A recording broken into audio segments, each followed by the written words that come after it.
ओम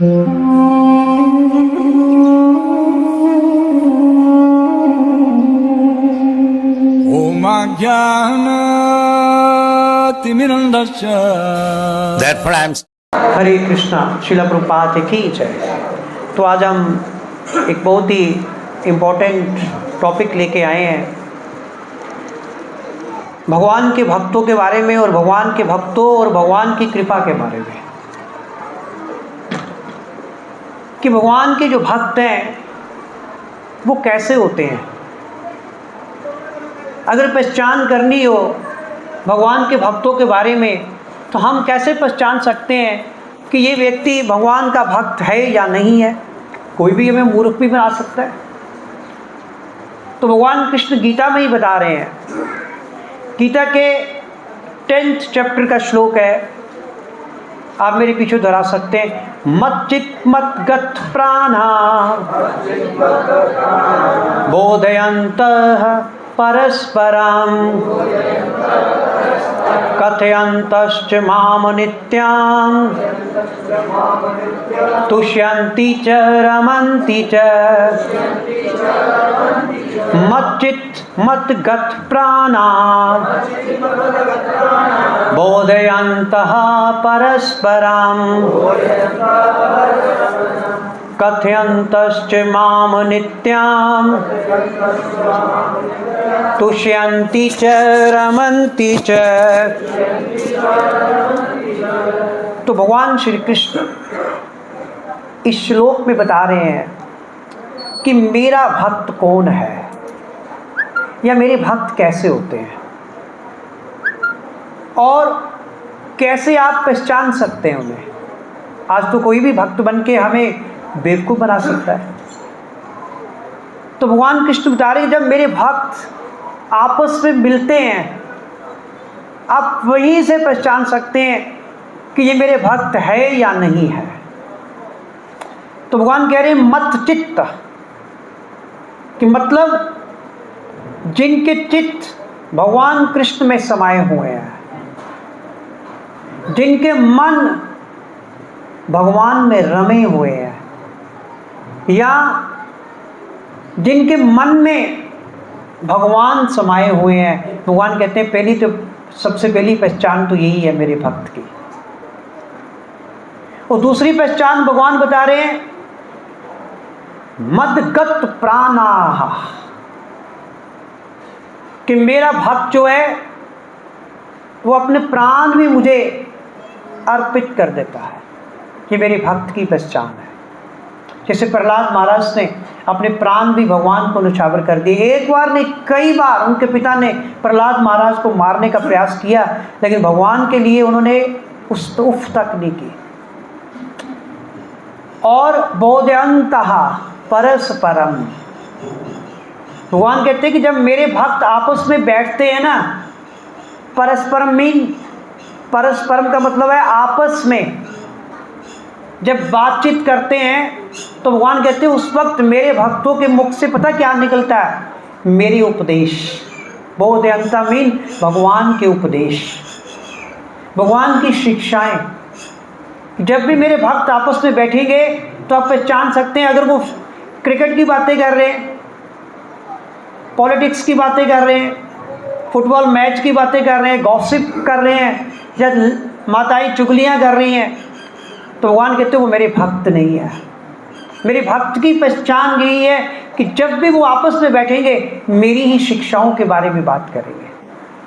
कथयन्तश्च माम नित्यम, कथयन्तश्च माम नित्यम। भगवान कृष्ण बता रहे हैं कि मेरे भक्त निरंतर, नित्यम मतलब निरंतर, माम मैंने मेरी, कि मेरे भक्त निरंतर मेरी कथा करते हैं। जो मेरे भक्त है वो निरंतर मेरी कथा कर रहे हैं, या मेरी कथा कर रहे हैं या मेरी कथा सुन रहे हैं। भगवान कृष्ण कह रहे हैं, पहचान बता रहे हैं अपने भक्तों की। और आगे वो कह रहे हैं तुष्यन्ति च रमन्ति च, वो कहते हैं मेरे जो भक्त है मुझ में रमन करते हैं। जैसे भगवान कृष्ण किस में रमन करते हैं, भगवान कृष्ण कभी भी किसी भौतिक वस्तु में रमन नहीं करते। भगवान जब भी रमन करते हैं अपनी आध्यात्मिक शक्ति में भगवान रमन करते हैं। और भगवान की आध्यात्मिक शक्ति कौन है? भगवान की अतरंगा शक्ति, भगवान की आह्लादनी शक्ति श्रीमती राधा रानी। भगवान की आह्लादनी शक्ति श्रीमती राधा रानी। तो भगवान किस में रमन करते हैं? अपनी आह्लादनी शक्ति श्रीमती राधा रानी में रमन करते हैं। और भगवान का एक नाम राधा रमन भी है, पता आपको? इसीलिए भगवान का नाम राधा रमन ही पड़ा कि भगवान राधा में रमन करते हैं। तो यहां पर भगवान बता रहे हैं, अपने भक्तों की पहचान बता रहे हैं। ये श्लोक चतुर्श्लोकी भगवद गीता का पहला श्लोक है। और दूसरे श्लोक में किसी को पता है दूसरा श्लोक? तेषाम सतत युक्ता नाम भजताम प्रीति पूर्वकम ददामि बुद्धि योगम तम येन माम उपयांति ते। भगवान कृष्ण कहते हैं तेषाम, तेषाम का मतलब है उन लोगों के लिए। किन लोगों के लिए? जो क्रिकेट का मैच खेलते हैं या क्रिकेट के मैच को देखते हैं, जो लोग शेयर्स की, स्पेकुलेशंस की, पॉलिटिक्स की बातें करते हैं, क्या उन लोगों के लिए भगवान कह रहे हैं? नहीं, उन लोगों के लिए भगवान कह रहे हैं जो सदैव, भगवान कहते हैं तेषाम सतत, सतत का मतलब है सदैव, जो सदैव मेरी कथा कहने और मेरी कथा श्रवण करने में सुख का अनुभव करते हैं। तेषाम सतत युक्ता नाम भजताम प्रीति पूर्वकम। भगवान कृष्ण कह रहे हैं ऐसे लोग जो सतत मेरी सेवा में युक्त रहते हैं, सतत युक्ता नाम, जो हमेशा मेरी सेवा में युक्त रहते हैं। और कैसे रहते हैं? भगवान कहते हैं ऐसे भक्त जो निरंतर मेरी सेवा कर रहे हैं।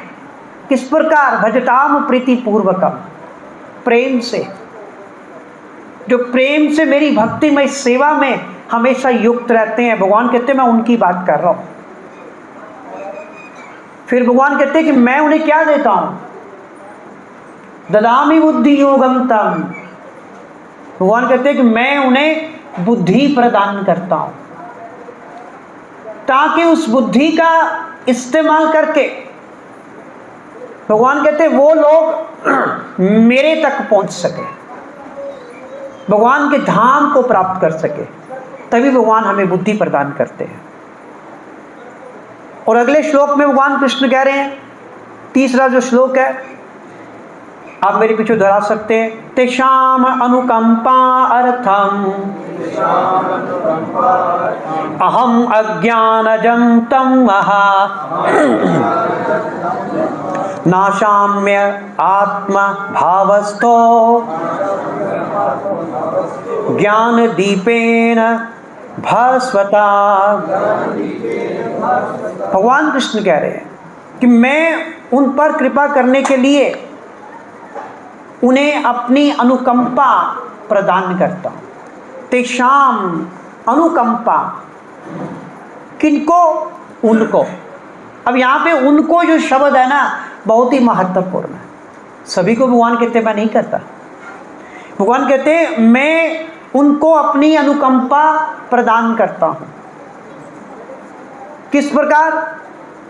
मैं उनके हृदय में स्थित होकर उनके हृदय में जो अज्ञान रूपी अंधकार है, अहम अज्ञान अजम तमहा, कि मैं उनके हृदय में स्थित होकर उनके हृदय में जो अज्ञान रूपी अंधकार है, भगवान कहते हैं मैं उसको नष्ट करता हूं। और कैसे नष्ट करते भगवान? भगवान कहते हैं कि मैं उनके हृदय में उस अज्ञान को कैसे नष्ट करता हूं? ज्ञान दीपेन भावस्था, कि मैं उनके हृदय में ज्ञान रूपी दीपक जो है वो जलाता हूं। कि जब मैं उनके हृदय में ज्ञान रूपी दीपक को जलाता हूँ तो उनके हृदय से अज्ञान रूपी जो अंधकार है वो हमेशा हमेशा के लिए नष्ट हो जाता है। और भक्ति में, डिवोशनल सर्विस में भगवान की कृपा के बिना कुछ भी संभव नहीं है। और अक्सर हम लोग देखते हैं, जब हम बुक्स पढ़ते हैं, गीता पढ़ते हैं, उसमें एक शब्द आता है, अहेतुकी कृपा। पता है आपको अहेतुकी कृपा? अहेतुकी कृपा का मतलब क्या होता है वंश? अहेतुकी कृपा का मतलब, हाँ बिल्कुल सही, बिना किसी कारण के। काजलेस मर्सी ऑफ लॉर्ड कृष्णा, काजलेस, हमने कुछ ऐसा किया ही नहीं है कि हम भगवान की कृपा को प्राप्त करें। इसको कहते हैं बिना किसी कारण के भगवान की कृपा, या जिसका कोई हेतु ही नहीं है, जिसका कोई कारण नहीं है, और बिना कारण के ही हमें वो कृपा मिल जाती है। ऐसी कृपा को अहेतुकी कृपा कहते हैं। लेकिन एक बात है, इस श्लोक में भगवान कह रहे तेषाम सतत युक्ता नाम, इस श्लोक में भगवान कह रहे हैं तेषाम अनुकंपा। अब यहां तो भगवान ने शर्त लगा दी, एक कंडीशन लगा दी कि तेषाम, उनको, उन पे मैं कृपा करता हूं, उन पे मैं अनुकंपा करता हूं जो मेरा सतत कीर्तन करते हैं, जो मेरी भक्ति करते हैं, जो मुझे प्रेम से मुझे पूजते हैं। तो भगवान ने यहाँ शर्त लगा दी। एक तरफ भगवान कहते हैं कि मैं कृपा करता हूँ, अहेतुकी कृपा, तो यहाँ पर भगवान तो तेषाम तेषाम तेषाम शब्द तीनों श्लोकों में यूज कर रहे हैं। इवन अगर आप गीता पढ़ें, गीता पे कई ऐसे स्थान हैं जहाँ पर भगवान शर्त लगा के, मतलब एक शर्त रख के कृपा कर रहे हैं। सर्वधर्मानुप्रत्यज्य मामेकम शरणं व्रज अहम तवाम सर्व पापेभ्यो मोक्षयिष्यामि मा शुच। भगवान कहते अगर तुम सब धर्मों को छोड़कर मेरी शरण में आओगे तो मैं तब तुम्हारे सारे पापों को नष्ट करूँगा। यहाँ भी शर्त है। तो ये एक विरोधाभास सा लगता है। एक तरफ तो भगवान कहते हैं अहेतुकी कृपा, और दूसरी तरफ शर्त भी है। तो इसको समझेंगे आज कि ये अहेतुकी कृपा है क्या है।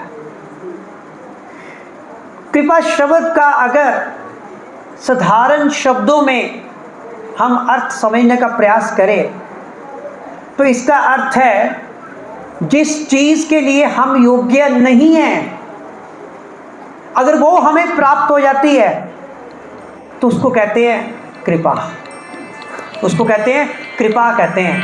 जिस प्रकार उसको हम कृपा कहते हैं, जैसे हमें कोई बहुत बड़ा लाभ हो जाए, हमें नौकरी मिल जाए, हमारा बिजनेस ही बहुत राइज कर जाए, हम बीमार हैं, भगवान की कृपा से हम ठीक हो गए, इसको कृपा कहते हैं। ये सब तो भौतिक कृपा है। अब आध्यात्मिक कृपा भी होती है। वो है कि जब भक्ति में हम कृपा प्राप्त करते हैं, और भक्ति में हम कृपा किसको कहते हैं? जब हमें भगवान कृष्ण का प्रेम प्राप्त होता है।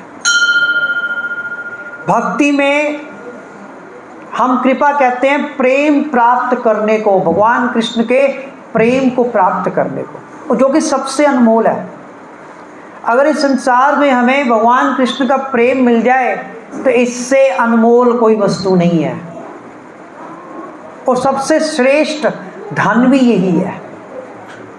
और इस कृपा को, कृष्ण प्रेम को पाने के लिए सबसे पहला प्रश्न ये है कि हमें क्या प्रयत्न करना है। अगर भगवान कृष्ण की कृपा को पाना है तो हमें क्या प्रयास करना चाहिए। जैसे हम मेडिकल कॉलेज में हमने एडमिशन लेनी होती है तो उसके लिए हमें क्या करना होता है, हमें +2 में अच्छे मार्क्स लेने होते हैं, साथ में नीट का एग्ज़ाम भी मेरिट में क्लियर करना होता है, तब जाके हमें मेडिकल कॉलेज में एडमिशन मिलती है। और इसी प्रकार जब हम भगवान की भक्ति, उनकी कृपा लेने जा रहे हैं, तो उसके लिए कौन सी योग्यता है? भगवान की भक्ति लेने के लिए ऐसी कौन सी योग्यता है, जब हम उस योग्यता को प्राप्त कर लेंगे तो हमें भगवान की भक्ति प्राप्त हो जाएगी? कोई बता सकता है? ये बहुत बड़ी चीज़ है भगवान की भक्ति, कोई छोटी मोटी चीज़ नहीं है। एक मेडिकल कॉलेज के लिए हम एडमिशन लेने के लिए कितना प्रयास करते हैं, और भगवान की भक्ति जो कि श्रेष्ठ धन है इस संसार का, तो उसको किस प्रकार प्राप्त कर सकते हैं? तो श्रील रूपा गोस्वामी बताते हैं, रूपा गोस्वामी बताते हैं कि आपको कृष्ण भक्ति रस को प्राप्त करना है। अगर आप चाहते हैं कि आपको भगवान कृष्ण की भक्ति प्राप्त हो, जो कि हमारे जीवन का लक्ष्य है, हमारे जीवन का ध्येय है, और यदि ऐसा रस, रूपा गोस्वामी बता रहे हैं, अगर ऐसा रस, भक्ति का रस कहीं भी उपलब्ध है, यदि ये कहीं भी बिक रहा है, किसी भी मॉल पर बिक रहा है, कहते उसको खरीद लीजिए। कि अगर भगवान कृष्ण की भक्ति कहीं पर भी मिल रही है और किसी भी मॉल में मिल रही है, तो कहते उसको झट से खरीद लो। और वो मूल्य क्या है? अब प्रश्न उठता है, जब कोई चीज़ खरीदनी है तो उसके लिए तो मूल्य भी तो चुकाना पड़ता है। अब भगवान कृष्ण के भक्ति रस को कहीं से भी अगर मिल रहा है, उसको खरीदने के लिए वो कौन सा मूल्य है जो हमें चुकाना पड़ेगा? सोचिए जरा, ऐसा कौन सी चीज़ है, मूल्य है जो हम चुकाएंगे तो हमें भगवान कृष्ण की भक्ति रस जो है वो प्राप्त हो जाएगा?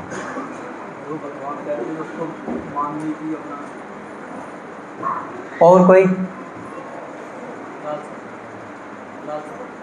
और हाँ, ठीक है। तो रूपा गोस्वामी बता रहे हैं, हमारे अंदर लोल्युम होना चाहिए, लालच, लोभ होना चाहिए। जब तक हमारे अंदर लोभ नहीं होगा, तब तक भगवान की भक्ति को हम प्राप्त नहीं कर सकते।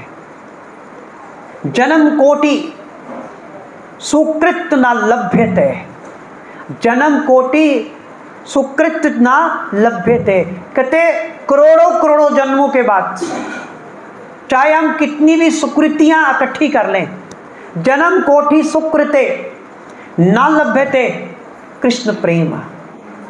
कि करोड़ों करोड़ों जन्मों में चाहे हम कितनी भी सुकृतियां क्यों ना इकट्ठी कर ले, तब भी हम भगवान कृष्ण का प्रेम जो है वो नहीं प्राप्त कर सकते।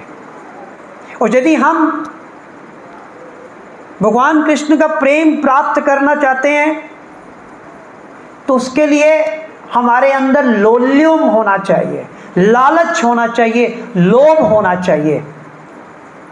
अब हमारे जेब में अगर वो चीज़ है ही नहीं, अगर हमारे पास लोल्युम है ही नहीं, अगर हमारे पास लोभ है ही नहीं, 100 रुपये की चीज़ आती है, हमारे पास 100 रुपया ही नहीं है, तो हम कैसे खरीदेंगे? अब प्रश्न उठता है कि वो जो लोभ है, वो जो लोल्युम है, वो कहाँ से मिलेगा? सबसे बड़ी चीज़ तो यही है। 100 रुपया जेब में होगा तो हम चीज़ खरीदेंगे, लोल्युम हमारी जेब में होगा तभी भगवान की भक्ति को हम खरीद सकते हैं। तब प्रश्न उठता है कि लोल्युम हमें कहाँ से मिलेगा, लोभ कहाँ से मिलेगा? तो रूपा गोस्वामी बता रहे हैं, जब तक भगवान की कृपा प्राप्त नहीं होगी, भगवान के भक्तों की कृपा प्राप्त नहीं होगी, तब तक हमारे हृदय में ये लोल्यम जो है, लोभ जो है भगवान को प्राप्त करने का, कभी भी उत्पन्न नहीं हो सकता। भक्तों की कृपा चाहिए, भगवान की कृपा चाहिए। मगर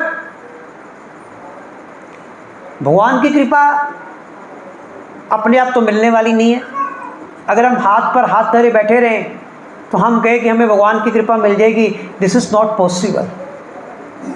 तो उसके लिए भक्ति विनोद ठाकुर बता रहे हैं कि भगवान की अगर कृपा प्राप्त करनी है, लोल्यम अगर प्राप्त करना है, तो उसके लिए क्या करना होगा।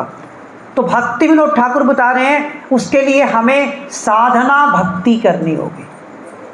साधना भक्ति, साधना भक्ति से हम भगवान की कृपा प्राप्त कर सकते हैं।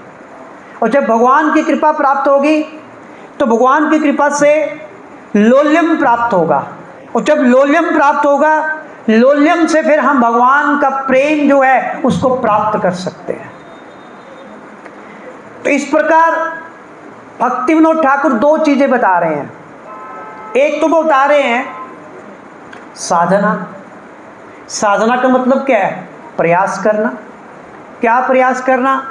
भैया जप करो, 16 माला हरे कृष्ण महामंत्र की जप करो। कीर्तन करना, हम लोग कीर्तन करते हैं, भगवद गीता पढ़ते हैं, स्व अध्याय करते हैं, इवन भगवान के प्रवचन भी सुनते हैं, कथा भी सुनते हैं। और ये कोई आसान कार्य नहीं है।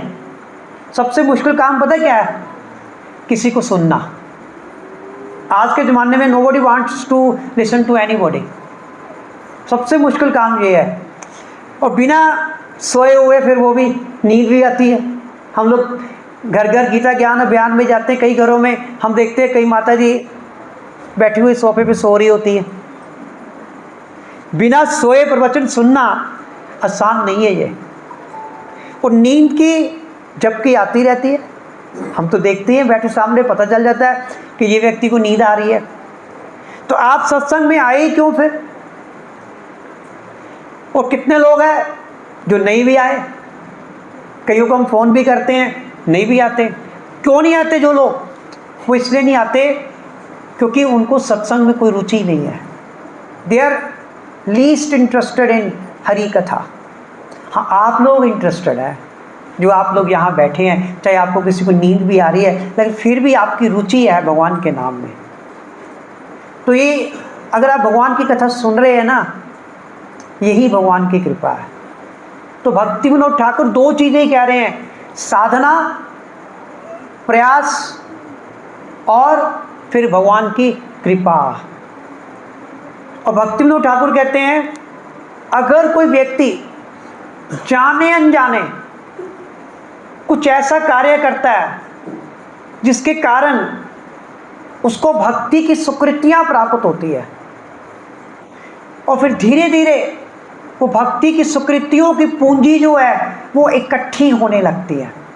कई बार हम जाने अनजाने में कुछ ऐसे कार्य करते हैं जिससे क्या होता है, भक्ति की सुकृतियाँ अपने आप एकत्रित होने लगती है, फिर उनकी पूंजी धीरे धीरे धीरे धीरे बढ़ने लगती है। फॉर एग्जाम्पल, जैसे हम लोग कई बार मार्केट्स में हरि नाम करते हैं, हरि कथा करते हैं। कोई व्यक्ति उस हरि कथा में खड़ा होता है, बाहर सड़क पे हमें सुन रहा होता है, हमारा कीर्तन सुनता है। वो जब कीर्तन सुनता है थोड़ा सा उसको अच्छा लगता है, फिर हम क्या करते हैं, वो भक्तगण उसको प्रसाद देता है, उसको थोड़ा सा और अच्छा लगता है।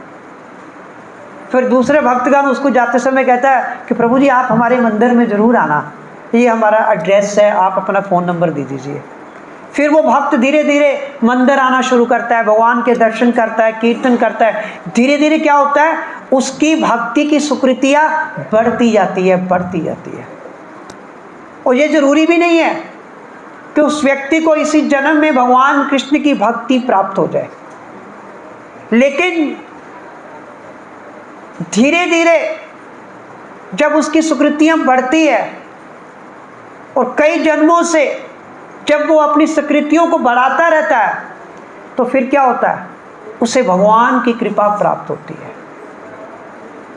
जिस प्रकार एक बिजनेसमैन जब थोड़ा सा पैसा कमाता है अपने बिजनेस में, उस बिजनेस को कहाँ लगाता है, फिर उस पैसे को फिर उस बिजनेस में लगाता है, फिर और बिजनेस बढ़ता है, फिर उस पूंजी को फिर बिजनेस में लगाता है, फिर वो और बिजनेस बढ़ता है। इसी प्रकार भक्त भी रोज नित्य हर जन्म में जब ये भक्ति में सुकृतियाँ इकट्ठी करता है, जब उसकी भक्ति में सुकृतियाँ एकत्रित हो जाती है, इतनी एकत्रित हो जाती है, इतनी पर्याप्त मात्रा में इकट्ठी हो जाती है, तो फिर उसको भगवान के भक्तों की कृपा प्राप्त होती है।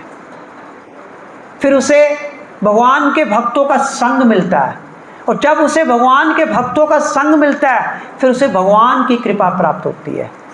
फिर वो भगवान की भक्ति करने लगता है, फिर वो व्यक्ति जो है भगवान की भक्ति करने लगता है। तो श्रील प्रभुपाद कहते हैं कि भक्ति में 3 प्रकार की सिद्ध अवस्थाएं होती है। भक्ति में 3 प्रकार की सिद्ध अवस्थाएं। सबसे पहले है साधना सिद्ध। सबसे पहली अवस्था है साधना सिद्ध, दूसरी अवस्था है कृपा सिद्ध, और तीसरी है नित्या सिद्ध, जो हमेशा भगवान के धाम में रहते हैं। अब साधना सिद्ध क्या होती है? वैसे सिद्ध का मतलब क्या होता है पता किसी को? सिद्ध का मतलब होता है जो आध्यात्मिक दृष्टि से पूर्ण होते हैं, they are perfect, spiritually they are perfect, उनको सिद्ध कहते हैं। और साधना सिद्ध कौन होते हैं? जो लोग साधना के द्वारा, प्रयास के द्वारा, हरे कृष्ण महामंत्र का जप करके, भगवत गीता पढ़ के, कथा सुन के, श्रवण करके, कीर्तन करके, प्रसाद भगवान का ग्रहण करके, जो अपने प्रयास करके भगवान की कृपा को प्राप्त करता है, उसे कहते हैं साधना सिद्ध कृपा। और दूसरी कृपा है कृपा सिद्ध। कृपा सिद्ध कृपा क्या होती है? कोई बता सकता है? कृपा सिद्ध का मतलब है कोई साधना नहीं की, कोई साधना नहीं की, लेकिन फिर भी भगवान ने उस पर कृपा कर दी। उसने कोई अलग से प्रयास नहीं किया, उसने हमारी तरह कुछ जप नहीं किया। जैसे फॉर एग्जाम्पल हम कहते हैं, हम देखते कई बार टेलीविजन में न्यूज़ पे आता है सचिन तेंदुलकर को पीएचडी की डिग्री प्रदान कर दी गवर्नमेंट ऑफ इंडिया ने। टीवी पे मैंने देखा था एक बार, डॉक्टरेट की डिग्री। सुना कभी, देखा ना आपने? बड़े बड़े इवन जो कई बार हमारे भारत के राष्ट्रपति जो हैं, कई बार उनको भी डॉक्टरेट की डिग्री जो प्रदान की जाती है। उन्होंने तो कोई प्रयास नहीं किया। सचिन तेंदुलकर ने कोई डॉक्टरेट की डिग्री प्राप्त करने के लिए कोई उसने मेहनत नहीं की, कोई प्रयास नहीं किया। लेकिन कई बार कुछ ऐसी महान हस्तियां होती हैं, ऐसी कुछ पायस शख्सियतें होती हैं जिनको भगवान बिना किसी प्रयास के अपनी कृपा जो है प्रदान कर देते हैं। फॉर एग्जाम्पल कोई आप बता सकता है ऐसी कोई एग्जाम्पल्स हो हमारे भक्ति के इतिहास में जिनको भगवान ने बिना किसी एफर्ट के अपनी कृपा सिद्धि जो थी उनको दी? सबसे पहले सबसे बड़ी एग्जाम्पल है, मैं अभी कल ही पढ़ रहा था गोपाल चंपू किताब में। गोपाल चंपू किताब में एक कृपा सिद्ध जो कृपा मिली है वो मिली ब्राह्मणों की पत्नियों को। ब्राह्मण यज्ञ कर रहे थे और भगवान कृष्ण बलराम अपने मित्रों के साथ वृंदावन के जंगल में घूमते घूमते इतनी दूर निकल गए कि भगवान ने कहा कि अब तो हमारे माता पिता हमारा जो लंच है दोपहर का अब वो पहुंचा नहीं सकते, अब हमें को यहीं कहीं से अरेंज करना होगा। तो भगवान ने अपने सखाओं को कहा कि जहाँ पास ही ब्राह्मण हैं उनके पास जाओ, वो यज्ञ कर रहे हैं, सिर्फ उनसे इतना ही कहना है कि कृष्ण और बलराम यहाँ पर आए हुए हैं, उनको भोजन चाहिए। वो गए, लेकिन उन ब्राह्मणों ने परवाह ही नहीं की। They damn care for Krishna and Balram, they were busy in swaha swaha स्वाहा, अपने यज्ञ में बिजी थे वो। तो वो निराश लौट आए। भगवान कृष्ण के सखा जो थे वो निराश लौट आए। भगवान को कहा, भगवान ने कहा ऐसा करो, तुम अब ब्राह्मण की पत्नियों के पास जाकर कहो कि कृष्ण और बलराम के लिए भोजन चाहिए। अब ये कृपा सिद्ध है। तो जैसे ही सखाओं ने ब्राह्मणों की पत्नियों से कहा कि कृष्ण और बलराम के लिए भोजन चाहिए, उन्होंने कभी कृष्ण बलराम को देखा ही नहीं था, सुना जरूर था। उन्होंने क्या किया, सारा घर का जितना भी सामान बना हुआ था, जितनी भी सामग्री थी, सारी बर्तनों में इकट्ठी की, अपने सर पे लादी, सारी ब्राह्मणों की पत्नियां भगवान को देने के लिए चल पड़ी। तो इसको कहते हैं कृपा सिद्ध। ब्राह्मणों को कृपा नहीं मिली, ब्राह्मणों को नहीं मिली, उनकी पत्नियों को मिल गई। कुछ महान शख्सियतें ऐसी होती हैं कि जिनको भगवान बिना किसी प्रयास के कृपा देते हैं। जैसे मैंने Sachin Tendulkar, prime minister, president को डॉक्टरेट की डिग्री मिल जाना, ऑनरेरी डिग्री कहते हैं इनको, कहते हैं ना ऑनरेरी डिग्री। तो ऐसे भगवान कुछ भक्तों को ऐसे ही ऑनरेरी अपनी कृपा देते हैं, इसे कहते हैं कृपा सिद्ध। और भी एक एग्जाम्पल है, बताइए जरा। महाराज बलि, अरे भगवान स्वयं चल के आगे, वामन देव भगवान महाराज बलि के द्वार पर स्वयं चल के आगे। इससे बड़ी कृपा क्या हो सकती है? महाराज बलि ने तो कुछ किया ही नहीं अभी भगवान के लिए, स्वयं भगवान वामन देव उन पे कृपा करने के लिए आगे। ये कृपा है। तो कभी सोचा अब उनको ये ऑनरेरी कृपा क्यों मिली? बलि महाराज ने ऐसा क्या किया? क्योंकि बलि महाराज ने प्रहलाद महाराज की सेवा की हुई थी, प्रहलाद महाराज के पौत्र थे। इसके कारण भगवान ने उन्हें फिर ऑनरेरी एक कृपा दे दी बिना किसी प्रयास के। और तीसरी एक और एग्जांपल है, सोचिए जरा। सुखदेव गोस्वामी महाराज, अरे भैया मां के पेट से निकले, सीधे 18 साल के हो गए और भगवान की कृपा मिल गई। कुछ भी नहीं किया उन्होंने। अब उन्हें क्यों मिली? उन्हें भगवान की कृपा इसलिए मिली, उन्होंने कोई तपस्या नहीं की, उन्होंने कोई ऐसी भक्ति नहीं की। हम देखते हैं कि जैसे हम लोग कर रहे हैं, वो तो सीधा माँ के गर्भ से निकले, 18 साल के थे, सीधे उन्हें भगवान की कृपा मिल गई। क्यों मिली? कभी सोचा आपने? उनको भगवान ने कृपा सिद्ध क्यों किया?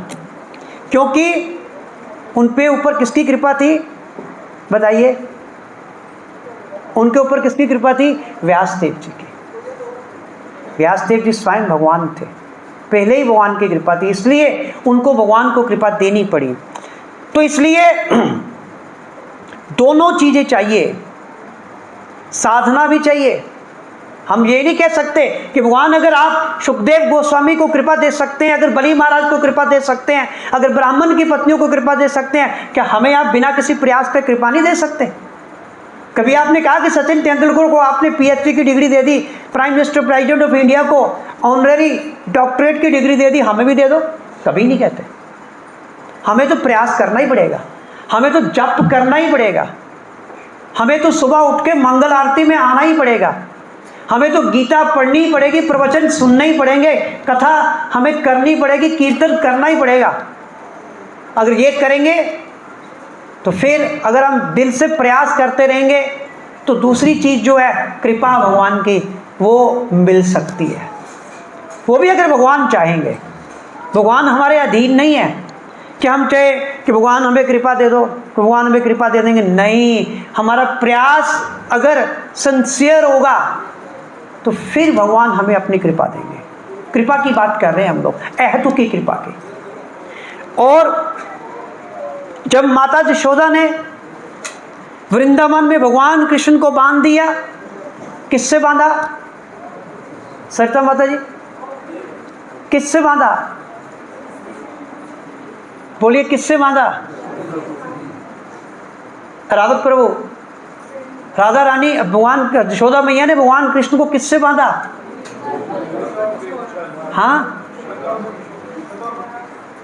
राधा रानी ने भगवान कृष्ण को, सॉरी, यशोदा मैया ने भगवान कृष्ण को प्रेम से बांधा, रस्सी से नहीं बांधा। हमें रस्सी दिखती है वो। जब माता ने भगवान को प्रेममयी रस्सी से बांधने का प्रयास किया तो वो जो रस्सी थी वो छोटी पड़ गई। रस्सी क्या पड़ गई? छोटी पड़ गई। और माता यशोदा कई रस्सियां लेके आई, फिर भी रस्सियां छोटी पड़ गई और माता थक गई। भगवान देख रहे हैं, माता प्रयास कर रही है भगवान कृष्ण को बांधने के लिए, प्रयास। यशोदा माता भगवान कृष्ण को बांधने के लिए प्रयास कर रही है, वो थक भी गई। फिर भगवान ने देखा कि मेरी माँ सिंसियरली प्रयास कर रही है, तो भगवान ने फिर क्या किया, भगवान ने कृपा की अपनी माता पर। प्रयास के बिना कृपा नहीं है। तब भगवान ने अपनी माँ यशोदा पर कृपा की। क्यों की भगवान ने कृपा? प्रयास तो सभी करते हैं, जरूरी नहीं है कि हम प्रयास करेंगे तो भगवान हम पे कृपा कर देंगे, कोई जरूरी नहीं है। लेकिन भगवान ने अपनी माता यशोदा पे कृपा की। माँ थक गई, पसीना आ रहा है, क्या इसके कारण की? तो फिर क्या बात थी? हाँ, भगवान ने देखा, क्योंकि माँ ने जब यशोदा मैया ने भगवान कृष्ण को डांटा, उनको बांधा, माँ की डांट और माँ के बांधने के पीछे क्या था? प्रेम था। क्या था? प्रेम था।